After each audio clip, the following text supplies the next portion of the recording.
हज़रत यूनुस अलैहिस्सलाम फरमाने लगे, जिब्रील मेरी उस बंदे से तो मुलाकात करा जो इस वक्त दुनिया में अल्लाह का सबसे ज़्यादा आबिद बंदा है। हज़रत जिब्रील कहने लगे आइए ले चलते हैं। जब लेके गए तो उस बंदे के दोनों हाथ भी कोई नहीं थे, दोनों पैर भी नहीं थे और उसकी आंखें भी नहीं थीं। तो हज़रत यूनुस अलैहिस्सलाम फरमाने लगे, ऐ जिब्रील अमीन अलैहिस्सलाम, मैंने तो कहा था आबिद बंदे के पास ले आए, आप बीमार के पास ले आए। कहा ये वो बंदा है जिसको अल्लाह ताला ने सबसे ज़्यादा इबादत करने वालों में लिखा है, ज़रा आइए इससे बात करते हैं। गुफ्तगू शुरू हुई। हज़रत जिब्रील कहने लगे आपकी आंखों का क्या बना?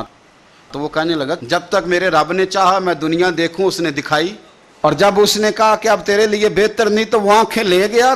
जब तक उसने चाहा मेरे हाथ काम करें तो किए, जब उसने चाहा नहीं ठीक तो वो ले गया।